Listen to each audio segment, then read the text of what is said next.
I rise with fire in my veins and creation in my hands. The world is a canvas and I am both the brush and the color. The sun does not wait, does not hesitate, it simply shines. I do not rest because my mind burns with 1,000 ideas, all demanding to be burned. And where do I shine the brightest? The stage. Beneath the lights, before an audience, with the world watching, I come alive. Every note, every movement, every word is a piece of me, set free. Some say I burn too brightly, that I should slow down. But how can I, when light is all I've ever known?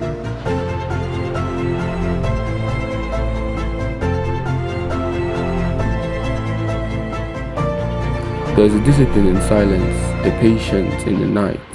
And this hour, neither night nor morning, too late to call it night, too early to be dawn. This is where I live. The world sleeps, the campus is still, but my screen glows. My mind sharp, my hands steady. The work does not stop, and neither do I.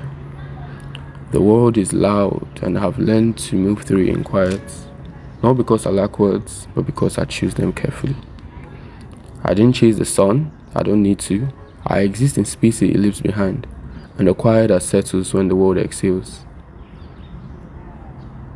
Sleep is a luxury, rest is a myth. There are things I cannot afford, not when there are people counting on me. So I keep going, steady, unshaken. The moon does not falter, the moon does not need to be seen to matter.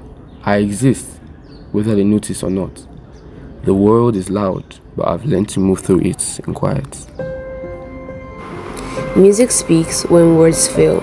It is feeling wrapped in melody, a language that does not beg to be understood, only felt. Some days, my violin sings of joy. Other days of longing. Today, it hums with curiosity, as if searching for something. I came here to breathe, to sit in silence, but the work is never silent. Even here under the sun, it finds me, because work doesn't rest, and somehow, neither do I.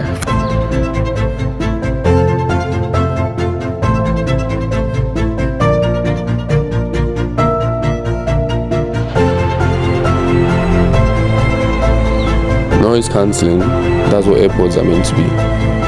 But no matter how I turn the volume, her violin cuts through, persistent, golden. I turn ready to be irritated, but then I see her. The sunlight clings to her like it belongs to her, like she commands it. And that scared, yellow, too bright, too bold, like a field of blooming sunflowers under the midday sun. I no longer crave the silence, not when her melody sounds so sweet to the ears. It's ridiculous, really. I don't like yellow, so why do I keep looking back? The park hums with life, a symphony of rustling leaves, chattering birds, and the whisper of the wind through the grass. Yet, here he sits, ears closed, eyes fixed on the wall behind the screen. Why come out to the sun only to hide in the shade? Why sit among the trees and drown out their song? He is here, but not here. A body present, a mind elsewhere. I wonder what is so important to him that even nature cannot reach him. Nonetheless, that doesn't really concern me. Or so I thought. Yes, I found my feet walking right towards him. I should ask, why come here if you're just going to be plugged in? But I won't, because it's strange, because we're strangers. Our eyes meet. I think he's handsome. I think he knows I think he's handsome. And for a moment, I almost... She was coming to me. I knew she was. A question on her lips, curiosity in her steps. But she stops. She turns, and just like that, she's gone. Disappointment tugs at me, unfamiliar but undeniable. It's fine, it's just a moment. And if moments are meant to be, they'll always find their way back. I should be studying. Focus, Luno. Read that line again. Highlight. Absorb. But instead, I think of yellow. It's ridiculous. I don't even like yellow. It's too loud, too bright. yet it won't leave my mind. She won't leave my mind. The way she carried the sunlight like it belonged to her, the way her music slipped through every barrier I put up, it's disruptive. It was so uninvited, unavoidable still. I barely have time for myself. I barely have time to sleep. What makes me think I have time for romance? It's fine. In the long run, if it's meant to be, we will meet again. Lab coat, white, long sleeves. I left it here, somewhere. I was sure of it. I retraced my steps. I scanned the room. And then I see him again. It's almost funny. I rush at him, spewing words faster than I could even say hi, hello. And then I took a notice. Something feels off. He's just staring. But I was in a hurry. I needed to find my lab coat. There it was, right behind him. Why hadn't he said anything? And then it clicked. I probably shouldn't have walked away that day. That was my chance, but I probably blew it. Maybe I was too forward. Maybe he just doesn't talk much.